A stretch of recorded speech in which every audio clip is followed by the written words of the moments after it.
So what's up everyone, this is Sir Zedric and nagbabalik na naman tayo sa panibagong episode ng Better Minecraft with Minecolony.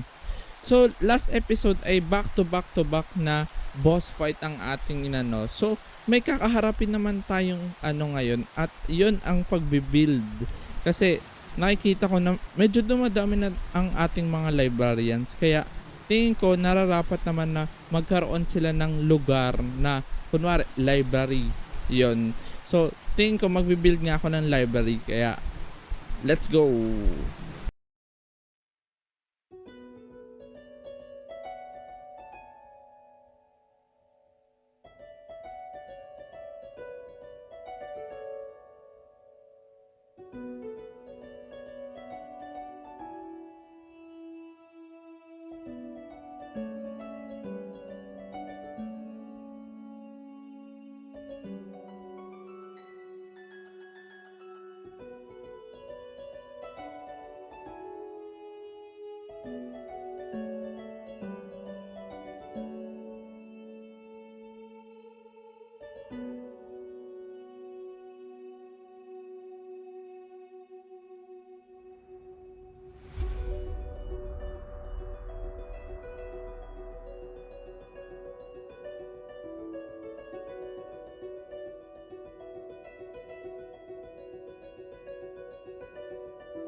At ayun nga, natapos na yung library. So ayun, pero medyo mababa yung FPS natin dito kasi tingin ko dito, kasi tingin niya, na-accept niya as entity itong mga furniture na to.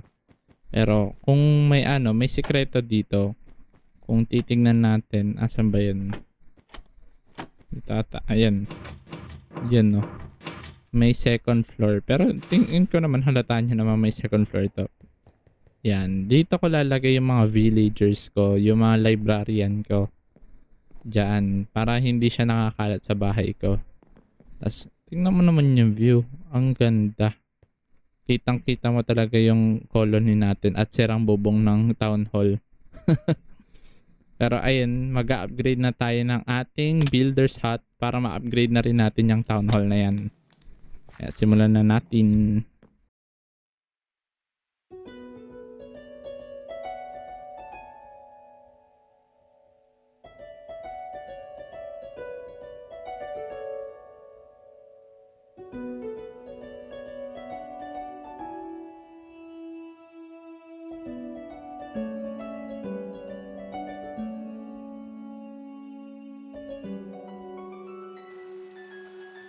Ngayon ay natapos na ang ating level 3 na builder's hut, ay tayo magbibuild naman ng residence na level 3 para ma-research na natin ang library para medyo tumalitalino naman ang ating mga colonist. Kaya, Emma, ikaw na bahala.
So ayun, tingin ko naman i-upgrade ko naman tong town hall natin kasi medyo nakakaawa na kaya hindi ko na ita-timelapse at ayan na nga, ito na nga.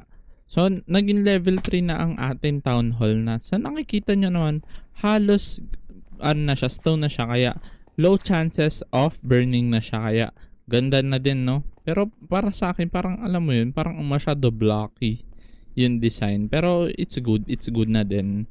Tas habang nagbi-build yan is parang na-excite ako kasi natapos na yung library sa pagre-research kaya na-build ko na din. Pero hindi ko na videohan kung paano binibuild ng builder itong library. So ang purpose nitong library is ayun nga, binibigyan ng mga ating colonies, yung mga parang yung mga jobless na binibigyan silang opportunity para mag-aral dito para tumaas ang kanilang intelligence. Also, may isa din na mines kasi kailangan ko yan para makapag-mason na ako para ma-automate na ang pagka-crafting ng mga stone materials sa gagamitin sa builds. So bago ko tapusin itong episode na to ay gusto ko sana ipakita ang morning to night ng ating progress ng ating colony kasi tingin ko, hindi ko pa nakikita yung full picture pero tingin ko magiging maganda to kasama ng complementary shader. So, go.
tingin ko dito ko natatapusin tong episode na to. Kasi ayun nga, medyo madami-dami na rin tayong progress na naganap. Tas next episode ay tatalakayin na natin ang end. At siguro tatapusin na rin natin. Kasi ayun nga is medyo madami-dami rin naman boss. Pero tingin ko mamaniin lang din natin kasi malakas na tayo eh. Kaya natin yan. Kaya huwag niyong kakalimutan mag-subscribe and like. Tapos syempre mag-comment na rin kung gusto niya din naman. Tapos salamat sa panonood and thank you. Bye-bye.